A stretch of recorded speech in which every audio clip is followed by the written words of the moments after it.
You know, when it comes to 150, looking back on it, I think the obvious question a lot of people have with it is basically, what was Ken Penders thinking?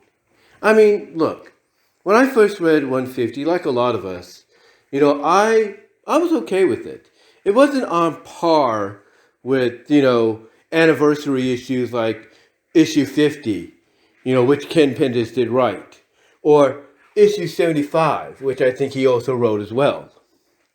Nor was it on par with issue 100, which I think was a Carl Bolas issue, but still better than what 150 produced in the eyes of a lot of folks. Nor was it on par with 125. I mean, who could forget that? Nor has it ever been, put above, on par or anything when it comes to the anniversary issues that came after, like 175, issue 200, 225, 250, 275, you name it. It's never been put at that pedestal. I mean, if you were to rank a lot of the anniversary issues, a lot of people would say that this is at the bottom, if not right at the bottom. Like, this is, bottom of the crap barrel bottom in the eyes of a lot of folks. I mean, issue 25, the one that loosely adapted Sonic CD, is looked at as a better issue. But why go this route? Why would Penders do this for a story? Well, I think honestly, Penders knew that his time, in my opinion anyway, I believe Penders knew his time was coming to an end at Archie. I think he knew and realized that, he only had a few more issues left to do contractually, agreement-wise, and figured that since maybe he was getting pushed out for somebody different, because you can't tell me that, they didn't let him know that he was going to get replaced by Ian Flynn or whoever they were bringing in. You can't tell me he didn't know. You can't tell me, because I'm sure he did. So he pretty much, in my opinion, did what he could to, write what he wanted to write. He wrote the stories he wanted to feature. And true, there's some things in these stories that had to be heavily edited, dialogue-wise and, maybe even panel-wise, so that it could stay an all-ages comic. But when it comes to 150, that is the one issue that always sticks out to a lot of people, because it's like, you would think, the characters, I mean, some people have even said, and wondered if the characters, weren't thinking straight that day.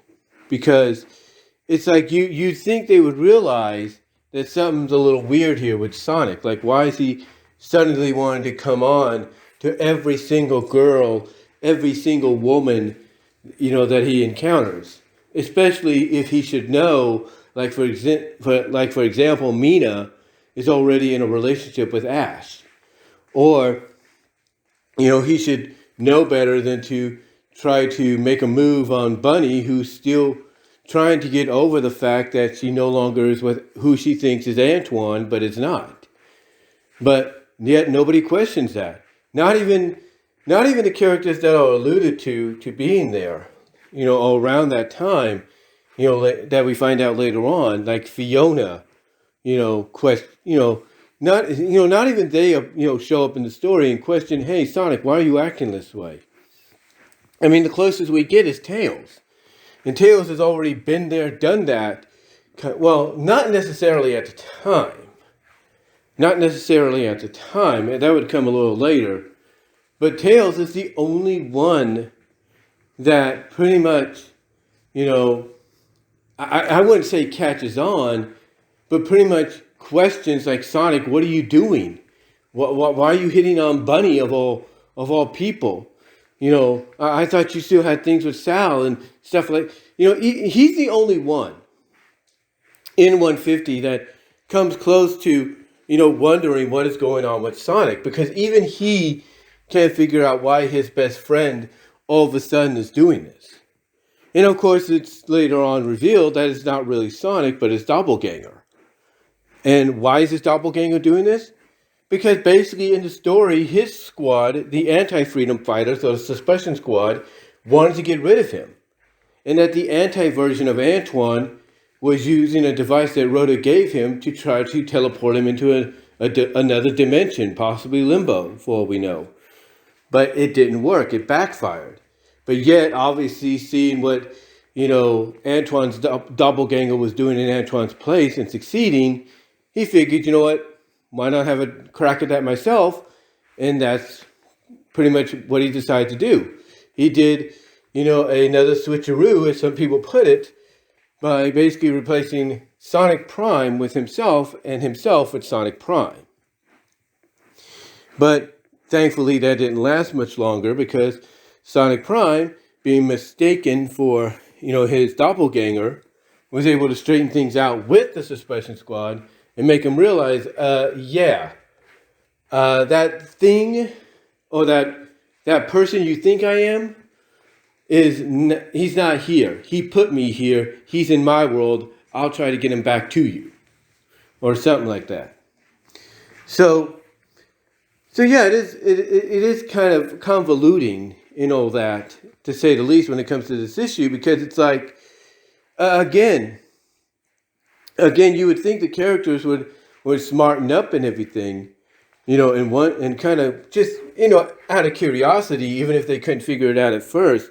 Curiosity, wonder why Sonic is suddenly acting like this. Like, why is he coming on to us? Like Bunny, like when Tails catches him. And, she suggests going after Tails to kind of explain the situation. And then who she thinks is Sonic saying, oh, he'll be okay. When she asks him, are you okay? You would think she would catch on. Normally, so, you would think she would catch on with the fact that this isn't Sonic, this isn't the real deal, because the real Sonic would go after him. The real Sonic would talk to him and all that, or at least be more considerate, like, well, give him time to cool off and I'll go talk to him. You think she would catch on by then and all that. Or heck, even Amy. I mean, we know Amy is infatuated with Sonic at this time, but you think even she would be curious, like, why is Sonic suddenly showing interest in me? That's kind of weird. Normally it's the other way around. And the only one that's kind of like doubtful about it, because she's already in a relationship, is Mina. And you think Mina now being in a relationship would be like, well, why is Sonic suddenly flirting with me when he knows I'm in a relationship? What's going on here? You think she would be the first one to bring something up, but she doesn't. She doesn't bring any of that up. Instead, it's just like, Ken, like I said, he wanted to write what he wanted to write. And here's something that might sound surprising to a lot of people, and I'm not trying to defend him, but you think maybe Penders had this planned for an earlier issue, but, he ended up being assigned to doing the Knuckles book, or he got too caught up doing the Knuckles books that he didn't have a chance to do it. Because this sounds like something that could have taken place in a non-anniversary issue. We just never got that. So you have to wonder, you have to theorize and speculate if maybe 150 and 151 storyline was meant for an earlier non-anniversary issue or two before this. You have to wonder that. And I do apologize for the vibration that somebody sent me a notification.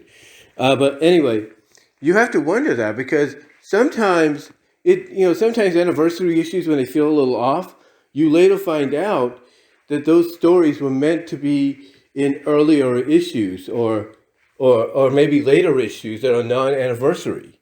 But we don't have an answer to that. Ken has never really come out and said, yeah, this was meant to be in earlier issues. He never said that.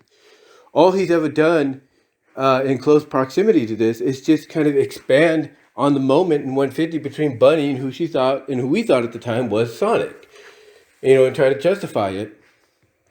But everybody pretty much knows that no matter how much you try to justify it or try to imply it's not exactly what you think it is, the evidence, as I've mentioned before, is there. I mean, even the guys that do the Archie Sonic Digest podcast here on YouTube, when they reviewed 150, along with some other issues last year, even they acknowledged the fact that they did the deed.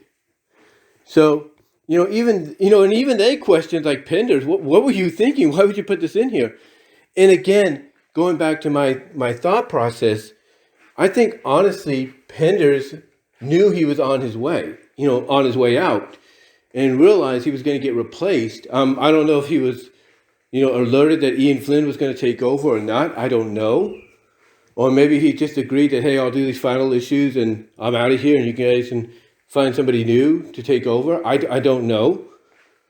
Again, only Penders knows. Only he knows. But I'm assuming that just like any writer that came before and after him, and any writer in comic books, period, Penders probably, realized he was on his way out and decided that, for his final issues, he was going to, write them the way he wanted to, despite the fact that some of them probably dialogue-wise and visually got heavily edited, or redrawn because they probably implied or acknowledged something that was a little too mature for an all-ages comic.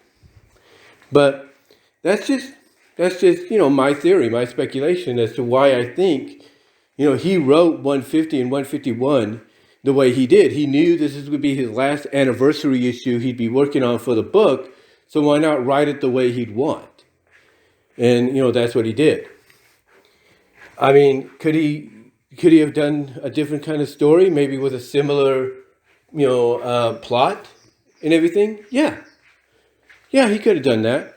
He could have done a similar story with he could have done a story with a similar plot and make it interesting and very investive, if you will, for the readers, for the audience, and do it in a way to where even the characters that are getting hit on by who they think is Sonic will start questioning, like, why is Sonic acting like this? It's nice that he's showing affection towards me, towards us, but it's kind of surprising. You have to. I mean, you would be able to basically create a story that is similar in the plot, but makes more sense as to the characters wondering, okay, it's great that he's showing this affection, but, why now? It's like, why is he doing this now? And everything. So, he could have done a similar story for the 150th issue and made it more interesting and more investive for the people that read the book. But he didn't. I think he just decided, you know what? I'm going to write what I want to write in these stories. Some of them I'll help try to make sense, before I leave and everything, and go on my merry way. And he did show credit where it's due. As much as we may not like to admit that, credit where it's due. He did show that he is, willing and able to still write competent stories later on. Like the whole line of succession deal. He was able to, write that competently, in my opinion. And everything that came, before and afterwards. He did a decent job. I mean, 152 with the bunny Sonic kissing, moment.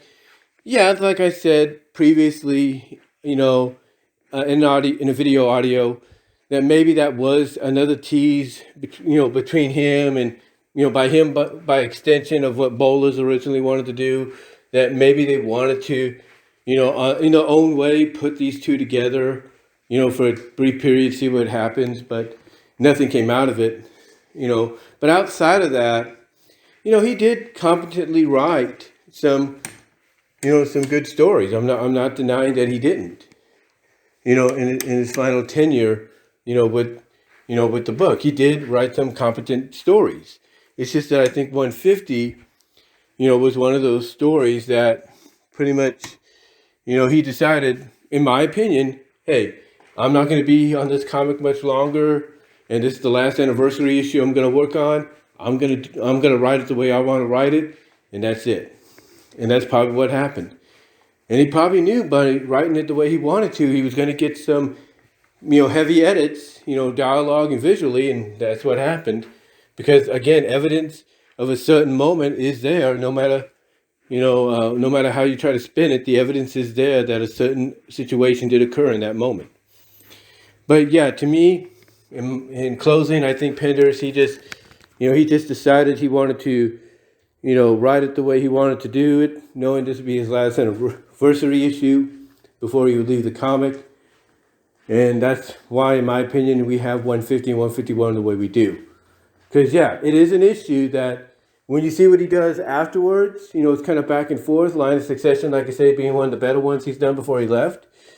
It does make you question what was he thinking at that time with what he included in here.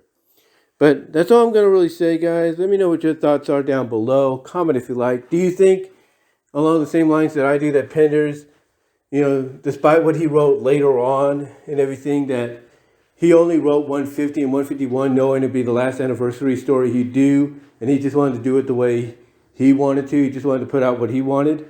Let me know. Comment down below, live chat during the premiere, and I'll talk to y'all later.